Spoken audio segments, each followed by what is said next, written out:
Съемкасы басталады. Альт-таппен маған ауыстырамын да, презентация ауыстыратын кезде мынаны басамын, иә. Мінекей мына қарап отырсаңыздар.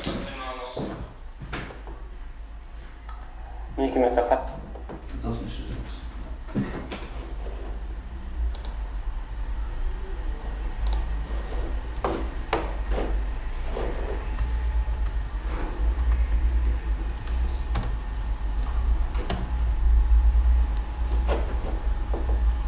Кеттік па? Лишний нәрсе керек емес ол мына жерде.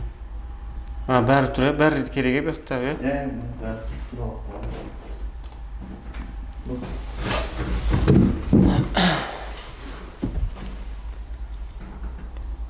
алып кет.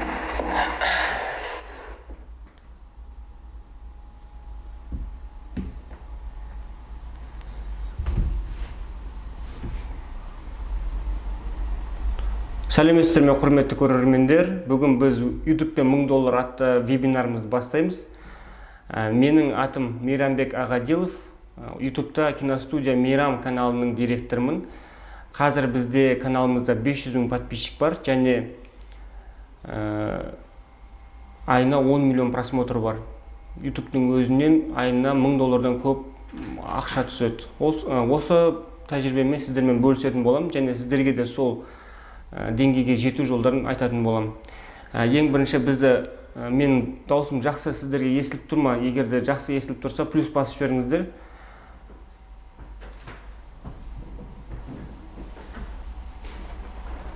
Иә. Жақсы, жұлдыз плюс дейді, құндыз плюс. Иә, жақсы. Енді келесі тақырыбымыз презентацияға көшейік.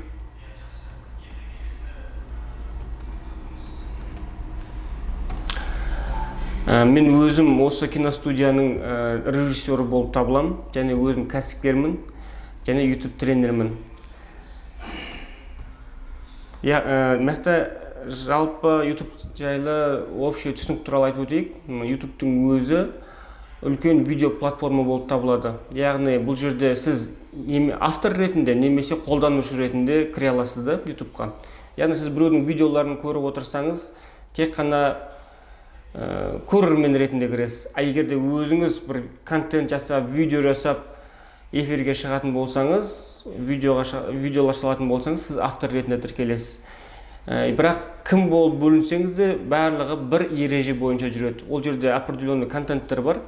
Ең бірінші көңіл көтеретін, білім алатын, саясат, киномандар, игромандар. Осылардың біреуін сіз міндетті түрде таңдау керексіздер. Автор болсаңыз да, көрермен болсаңыз да. Таңдағанда сіз уақыт өткізіп, қызық көріп кіретін болсаңыз, көңіл көтеретін контентті көресіз. Енді правила бойынша көңіл көтеретін контент ең көп көрілім жинайтындар. Трендке қарасаңыздар да, әртүрлі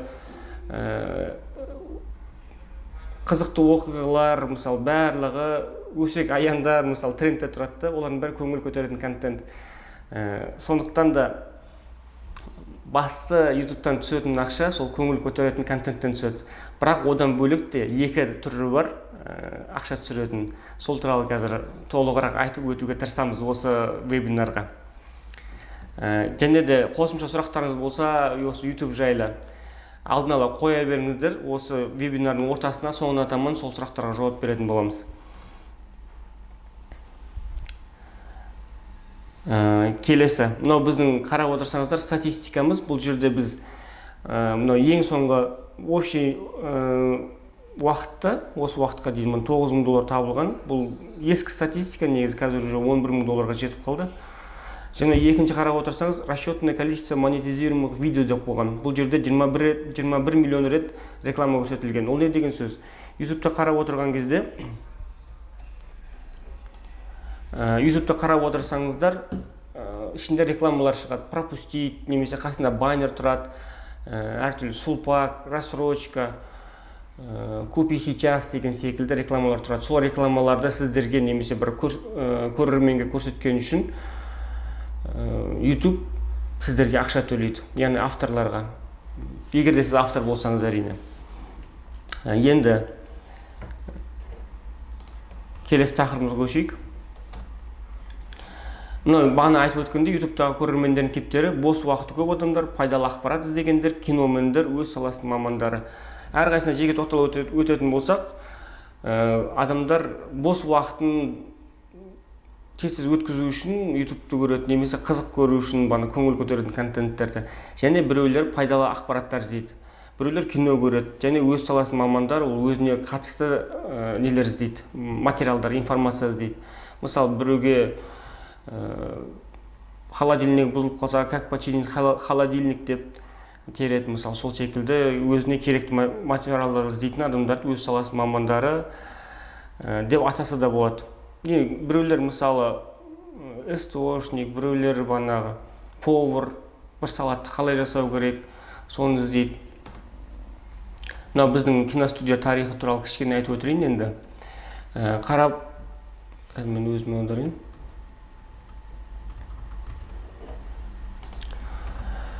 Біздің киностудия 2014 жылы ашылды. Ең бірінші ашылған кезде біз ютубқа жұмыс істейміз, ютубтан басты пайда көзі ютубтан түседі деген ой мүлдем болған жоқ. Өйткені ол кезде тенденциялар басқа тұғын, қызығушылар басқа тұғын. Өзім студияда қаншама жыл жұмыс жасап, мен киностудиядан, видеодан түсетін пайда тек қана телеканалдардан, аутсорсинг компаниялардан біреудің тапсырысын орындай отырып түседі деп ойладым. Бірақ уақыт өте ютубтан пайда түсе бастаған кезде нағыз пайда осы ютубтан екенін өзім түсіне бастадым. Өйткені бұның плюстарының бірі, ешкімге тәуелді емессің, біреудің берілген бір рамкаларына сүйеніп отырмайсың, және белгілі бір сомада ақшамен мөлшерлемен ограничение болып қалмайсың да, және безгранично таба беруге мүмкіндік бар ютубта. Ал енді кез келген сұрақтарыңызды бағана айтқандай қоя беріңіздер. Қазір осы біраз сұрақтар жиналғанға байланысты мен вебинардың соңына таман сіздерге жауап беретін боламын. Енді ютубтағы табыс жолдарын сіздерге айта өтеміз. Қазір сіздерге мынаны түсінікті болатындай шығарып қойайын.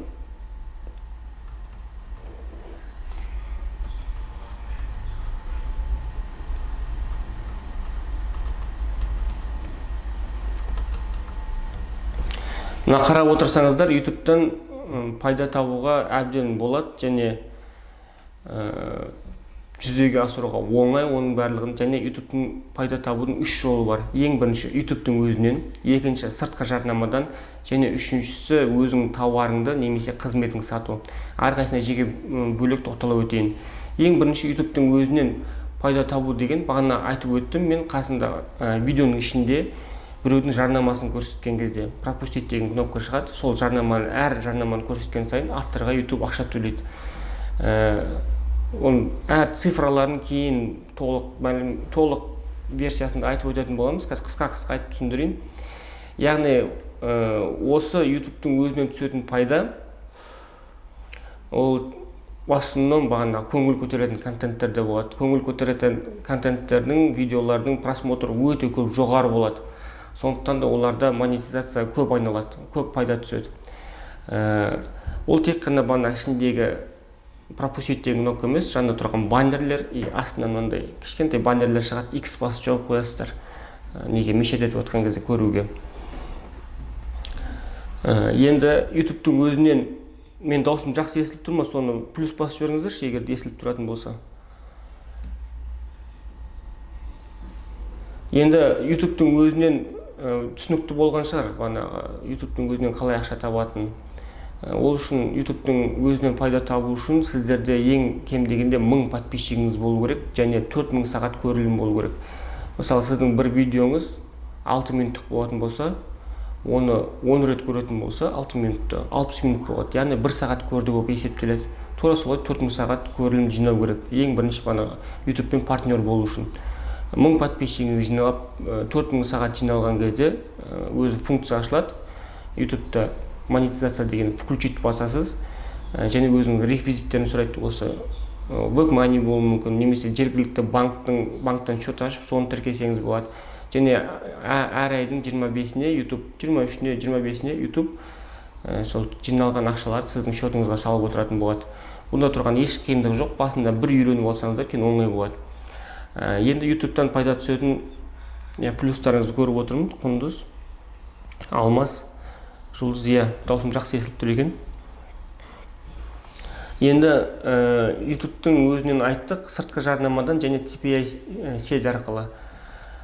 Біреулер тек қана көңіл көтеретін контент түсіре бермейді. Басқа да контенттер түсіреді. Мысалы, повар болсын, өзінің тамақ қалай әзірлеу, немесе біреу техникаларды обзор жасайды. Айфонмен, қазіргі айфонмен бұрынғы айфон разницасын дегенде, сол секілді көңіл көтеретін контенттен бөлек басқа да видеолар болады, бірақ олар көп просмотр жинамайды. Ол деген сөз көп ақша табу мүмкін емес деген сөз емес. Наоборот, олардан көбірек ақша түсуі мүмкін ютубтың өзінен гөрі. Ол қазір мен сізге былай айтып берейін, сыртқы жарнама деген бар. Сіз видеоларыңыз неғұрлым қызық қылып контентіңізді әлдеқайда бағанағыдай көрілімге оңай, ыңғайлы қылған сайын сіздің просмотрларыңыз көбейе береді.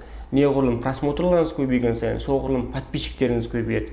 Сол уақытта сіз біраз әйгілі болған кезде, бір 10 мың подписчигіңіз болып, әр видеоңыз 100 мың просмотрдан жинайтын болса, сырттан жарнама келеді. Егер де сіз телефондарды, немесе техникаларды обзор жасайтын болсаңыз, немесе саяхат туралы айтатын болсаңыз, туристический компаниялар сіздерге тапсырыс береді. Мен туристический компаниямды жарнама қылып жібер, ішінде промокод болады, сондықтан да мен сізге мынандай сумма ақша берем деген секілді әртүрлі келісімшартта болады. Неғұрлым каналыңыз дамыған сайын, соғұрлым сондай келісімшарттар көбейе береді. Және әр келісімшартқа кем дегенде 100 мың теңгеден басталады. Әр жарнаманы, бір компанияны жарнамалау 100 мың теңгеден басталады. Ал үлкен каналдар, 500 мың подписчигі бар, 1 миллион подписчигі бар каналдар әр жарнамасына 500 мың теңгеден жоғары алады. Өйткені олардың әрине авторитеттер уже үлкен, и оны көп адамдар көреді. Сондықтан да олар көп адам көрсеткен үшін әр жарнамасына көбірек ақша алады. Енді қарап отырсаңыз, бағана айттым ғой, егер де сіздің контентіңіз көңіл көтеретін болмаса, аз просмотр болады, бірақ өзін саяхат туралы іздегендер, немесе тағамды асты қалай әзірлейтін, мысалы поварлар іздеп барған кезде, сол целевой аудиториясына негізделген рекламодательдер шығады. Және одан жақсы пайда табуға болады. Енді рекламодательдер шықпайтын кездер болып қалады. Узкий контенттер болады. Бізде в основном аз болады рекламодательдер киностудия мейрамға. Өйткені балалар продукциясы өте аз Қазақстанда, производство аз. Біз сол кезде келесі приемға өтеміз, ол қарап отырсаңыз TPI сет. TPI сет деген ол арбитражный трафик арқылы жұмыс жасалады. Оны қазір толығымен түсіндіріп берем.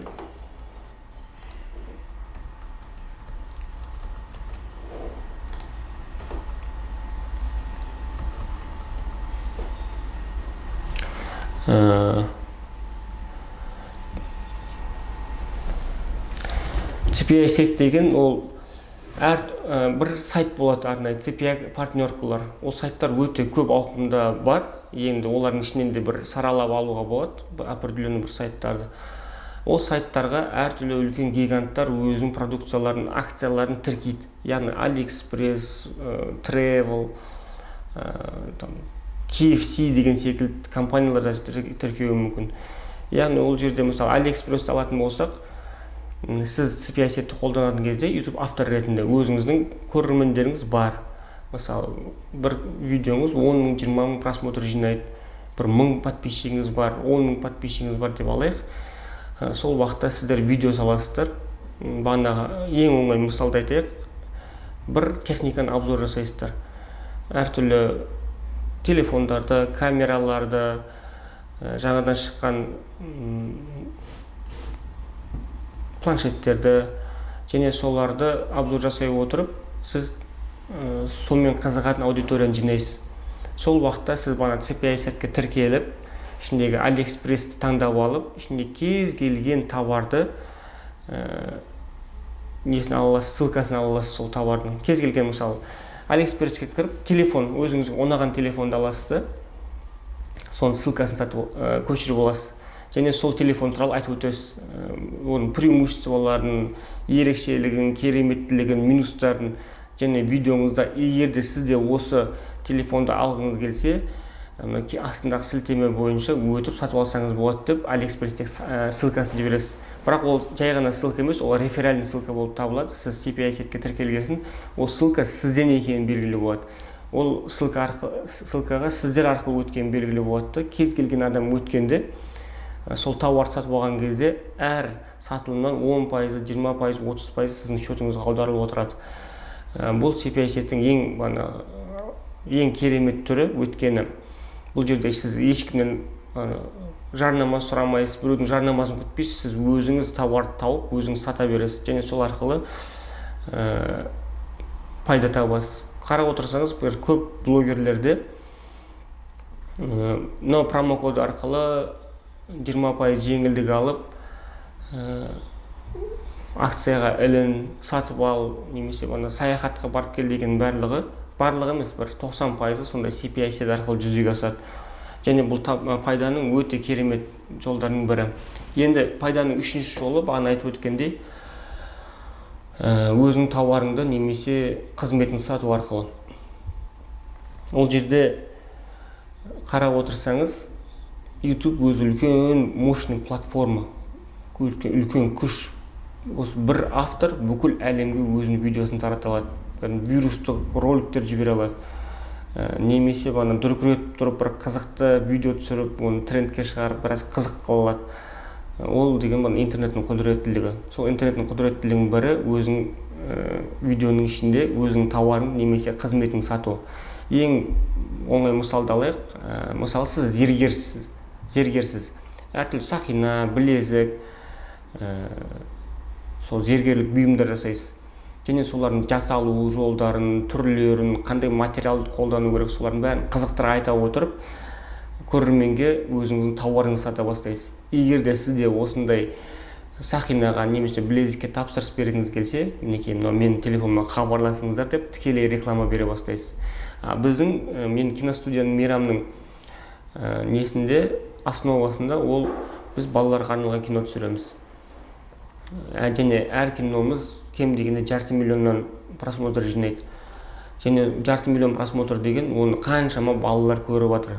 Сол балалар көріп, олар да өзінің арманын жүзеге асырғысы келеді. Олар да киноға түскісі келеді. Және біз өзіміздің кинолардың ішінде жарнама жасаймыз. Егер де сізде осындай киноларға түскіңіз келсе, мынау астындағы нөмерге жазып, хабарласып, тіркеліңіздер деп, прямо өзіміздің реклама тауарымызды сатамыз, қызметімізді сатамыз. Және бір жақсысы, біз олардың да арманын жүзеге асырып отырмыз, және өзімізге де пайда тауып отырмыз. Ол өте керемет түрлерінің бірі, өзінің тауарын және қызметін сату.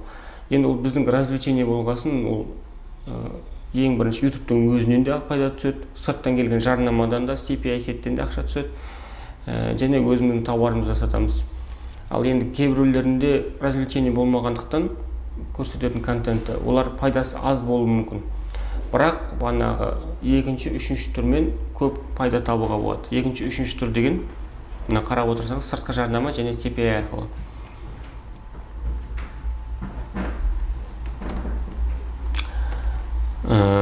Мінекей, не үшін қазірден бастау керек? Осы неге көшейік, темаға көшейік. Енді қарап отырсаңыз, не үшін қазір бастау керек? Өткен ең біріншіден қазақ тілді контент өте аз, жоқтың аз. Қазір кез келген контент, мысалы, қарап отырсаңыз, неше түрлі хайповый темалар шығып отыр. Қайрат, Ләйла, әртүрлі боғау сөздер айтатынды талқылап отыр. Оның барлығы неліктен бұл жүзеге асып жатыр?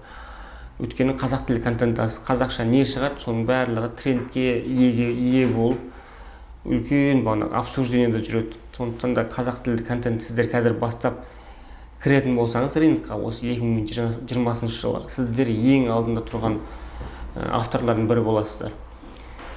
Енді екінші мәселе, бұны кез келген маман жасай алады. Бағана айтқандай, поварда, техникта, жай ғана блогерді, қолыңыздан не келеді, соны кез келген маман, қысқа сөзбен айтқанда, кез келген адам жасай алады. Одан кейін Үшіншісі аз ақшамен бастауға болады. Қарап отырсаңыз, кез келген бизнеске бір определенный сумма салу керек. Және жақсы бизнес болу үшін, жақсы пайда түсіру үшін кем дегенде 1 миллионнан басталады. Не сауда жасасаңыз да, әртүрлі услуга жасасаңыз да ақша салу керек. Және ол ақша аз ақшамен бастауға болады. Ол ютубтан бір кереметтілігі. 1 миллион жұмсамай-ақ өзіңіздің контентіңізді бастап, 2 айда, 3 айда пайда түсіре бастасаңыз болады. Және 4-ші пункт тұрғылықты жерге қарамайды. Сіз ауылда тұрасыз ба, қалада тұрасыз ба, кез келген географиялық точкада орналассаңыз да, сіздің видеоңызды бүкіл әлем көре бере алатын деңгейде болады. Өйткені ол интернет. YouTube деген шексіз интернет. Және 5-ші пункт, әлемнің кез келген адамына тауарыңызды сата аласыз. Тауарыңызды, қызметіңізді, және ютубтың өзінен ақша таба аласыз. Сыртқы жарнамадан ақша таба аласыз. Не үшін қазір бастау керек? Осының барлығын қазір бастайтын болсаңыздар, сіздер ең алдын қатарда боласыздар. Ол мен кепілдік берем. Және келесі пунктқа өтейік. Курс жоспарын сұрақтарыңызды көріп отырмын. Өте керемет. Нұркеш Фатима, Әсем, Жұлдыз, Еркебұлан. Енді сұрақтарыңызды қоя беріңіздер. Қазір вебинардың соңында барлығына жеке-жеке бөлек жауап беріп өтуге тырысамыз. Енді курс жоспарына өтетін болсақ, ең бірінші канал ашу неден бастау керек?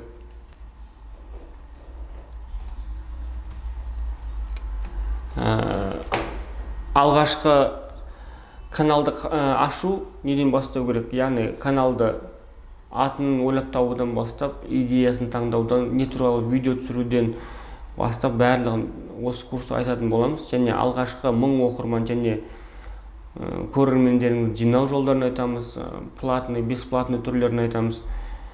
Және адамдар қызықтыратын видеоларды қалай түсіру керек, қай жерде пауза сақтау керек, қай жерде пауза сақтамау керек, қандай заставка қою керек, қандай музыка қою керек, солардың барлығын толыққанды айтатын боламыз. Контент жасау, контент деген ол өзіңіздің стиліңіз, қандай контент, көңіл көтеретін ба, саясат па, бір игромандар ма, өзіңіздің контентіңіз туралауға қандай контент таңдау керек, солардың бәрін айтатын боламыз. Канал танымал ету жолдары, бұл қарап отырсаңыз, біздің әр видеомыз ютубта трендке кіреді. Кез келген уақытта, қазір ашып көрсеңіздер ютубты, біздің видеомыз трендте тұрады. Ол осы канал танымал ету жолдарының біріне кіреді. Және трендке шығудың құпиялары туралы кіреді. Енді бұл трендке шығудың бірден бір құпиясы, сіздің видеоңызды барынша көп адам көру керек, жас ерекшеліктері әртүрлі категорияда болу керек, интерестер, қызығушылықтары әртүрлі адамдар көрген кезде сіздердің видеоларыңыз трендке кіреді. Және соны қалай кіргізу жолдарын осы курста айтатын боламыз. Келесі мәселеге көшетін болсақ, курстың құндылығы. Бұл жерде өзі курс негізгі бағасы, негізгі құндылығы.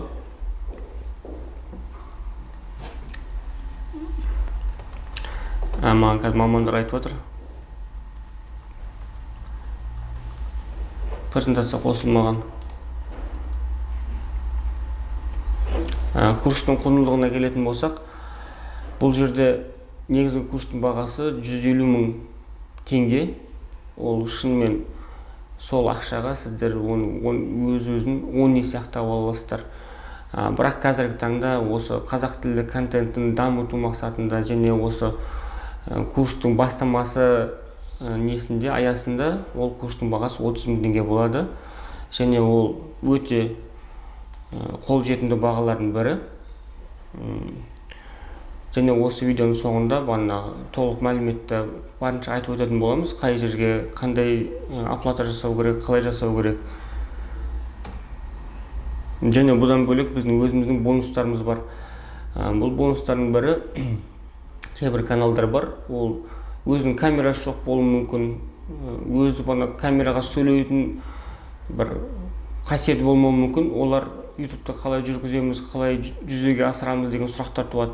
Шын мәнісінде серия контенттерде болады. Ол жерде видеоларыңызды өзіңіз болмасаңыз да болады, автор ретінде шықпасаңыз да болады. Ол жерде монтажның әсерімен, даусыңыздың көмегімен контенттер жасай беретін мүмкіндік бар.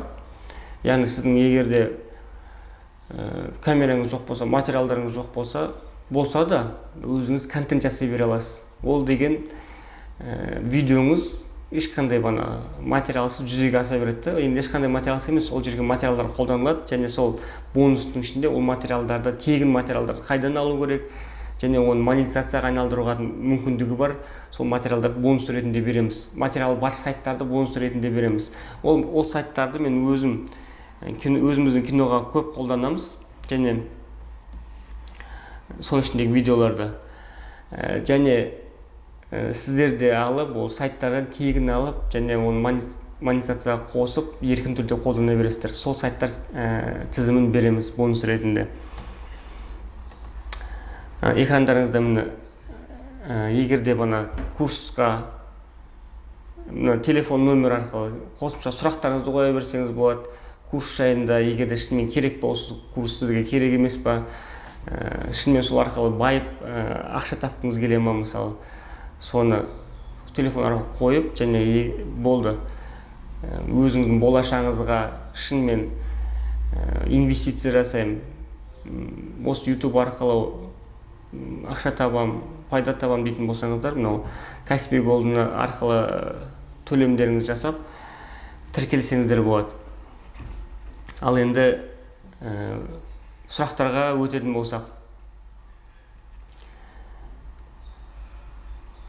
Мейрамаға, мен егер YouTube каналым жақсы дамып жатса, сырттан келген жарнама берушілермен қалай және қанша теңгеге келсем?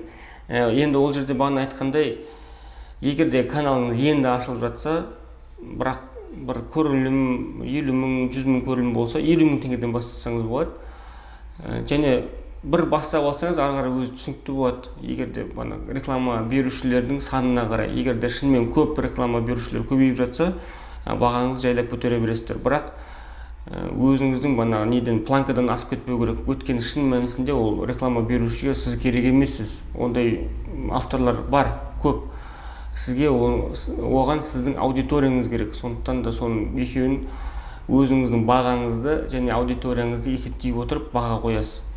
Жаңа айтып кететін жайт, арзан бағаға да клиент болмай жатса, реклама беруші болмай жатса, арзан бағаға да жарнама беруге, былай айтқанда, не стоит дейді, орысша айтқанда, не стоит. Өйткені басқа жарнама берушіде көріп, төмен сапалы, арзан жарнама беріп жатқандықтан ол өзінің жарнамасы сізге бергісі келмей қалады. Сондықтан да арзан 50 мың теңгеден кем жарнамаға келіспегендеріңіз өте абзал болады. Қандай кино түсірсек болады дейді. Енді бұл жерде жұлдыздың сұрағы өте орынды.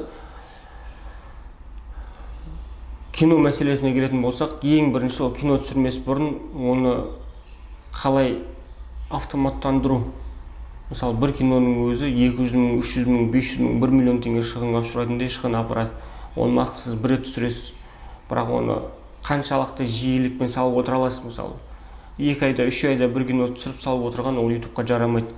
Кем дегенде ютубқа бір аптада бір видео салып отыру керек. Ол ютубтың жаңа блогердің, кез келген блогердің басты қағидасы, және жаңа блогерлердің басты қағидасы болу керек. Кем дегенде аптасына 1-2 видео салып отыру керек.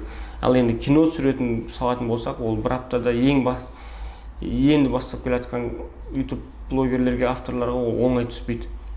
Ал енді прямой сұрағыңызға жауап, ол кез келген кино түсірсеңіз болады. Түсіріп, көріп, салып, сол арқылы көрілімге ие ме, ие емес па, темасы сәйкес келді ме, келген жоқ па, соны тексеріп, ары қарай зерттей берсеңіз болады.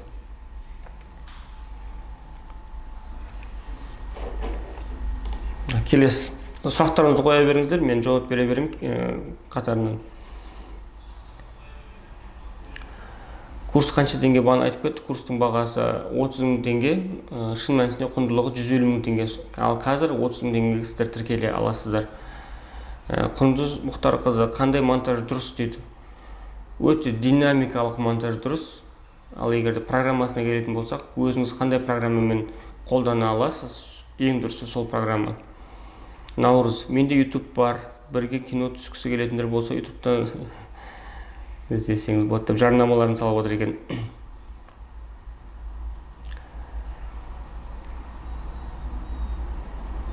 Сіздің канал не деп аталады? Біздің канал киностудия Мейрам деп аталады. Гүлжан ханым.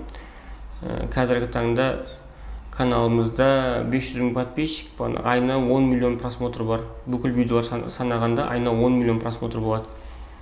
Және 100 мың подписчикке күміс батырма береді. Сізде видеоларыңызды, контенттеріңізді дамытып, 100 мың подписчикке жететін болсаңыздар, осындай күміс батырмаға ие бола аласыздар. Және 1 миллион подписчикке алтын батырма береді. Құдай қаласа алтын батырмаға қазір мақсат қойдық. Осы жылдың соңына шейін ортасына дейін алтын батырмаға жету деген. Қанша уақыт үйретеді? Курс ұзақтығы 2 ай болады. 2 ай күн ара сабақтар беріліп отырады. Сол сабақтарды орындай отырып, барлығын саты-сатымен жүзеге асыратын боламыз. Және ол деңгейге сіздер оңай жетесіздер. Канал қалай ашамыз? Енді ол сабақтарда толық айтылатын болады. Гүлмира, каналды қалай жарнамалауға болады? Сабақтарда айтатын боламыз, каналды қалай платный түрде, бесплатный түрде жарнамалауға болады. Шын мәнісінде оның бесплатный түрлері ең простой түрі әртүрлі социальный сеттер, ВК, Инстаграм деген секілді басқа страницалармен етінде қарым-қатынаста болу керек. Екі жақтағы аудитория бір-біріне өте алатындай, және таныс тамырларыңызда оны оңай көріп, бөлісе алатындай жақсы материал түсіретін болсаңыздар, ол өзі канал жарнамалаудың бір түрі болады. Оны оптимизация дейді. Оптимизация тегі, аты, видеоның өзінің қызықтығы, сол туралы осы видеоларда курста айтатын боламыз. Бірақ арзандау қылуға болмайды ма дейді Наурыз. Шын мәнісінде ол өте арзан баға. 2 айға 30 мың теңге деген ол өте төмен баға. Шын мәнісінде қаншама маман жұмыс істеп жатыр осы жобаның үстімен. Сонымен салыстырған кезде өте қолжетімді бағаның бірі. Курс қанша уақыт болады? 2 ай болады. Канал ашқаннан кейін счетқа қалай ақша түсетін қылуға болады. Бағана айтқанда, канал ашқаннан кейін оның монетизацияға ақша түсіру жолдарын айналу үшін 1000 подписчигіңіз және 4000 сағат не болу керек? Просмотр болу керек.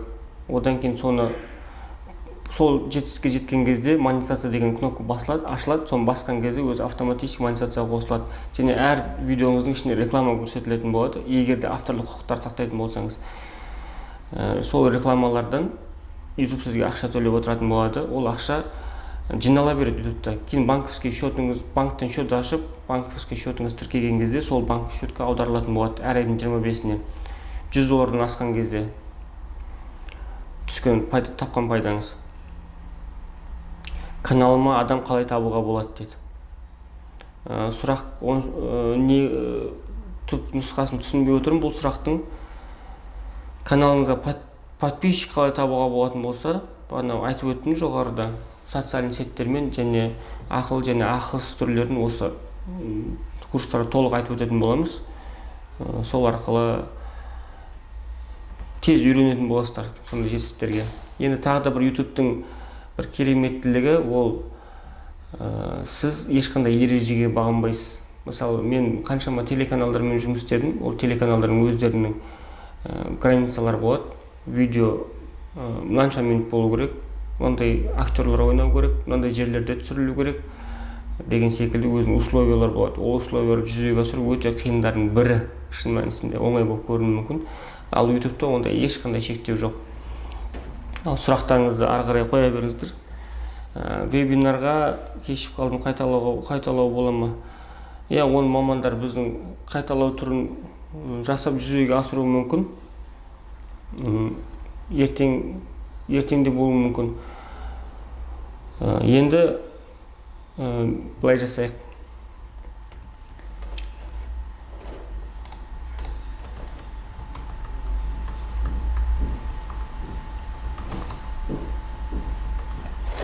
Егер осы сабақтарға қатысып шынымен YouTube арқылы независимый дейді ғой, пассивный доходқа, пайдаға барғыңыз келсе, жазылыңыздар, тіркеліңіздер курстарымызға. Ал сұрақтарыңыз, кез келген сұрақтарыңыз болса, дайындап, біздің менеджерлерге қоя берсеңіз болады. Келесі вебинарда солардың бәріне жауап беретін боламыз. Жұлдызды мәреде кездескенше сау болыңыздар.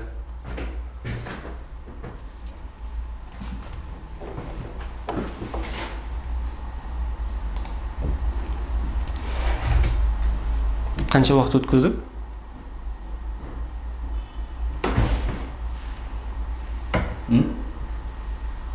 Астындағы не деген, өзіме инвестиция жасау деген ұқтым, бас деп айту керек ғой,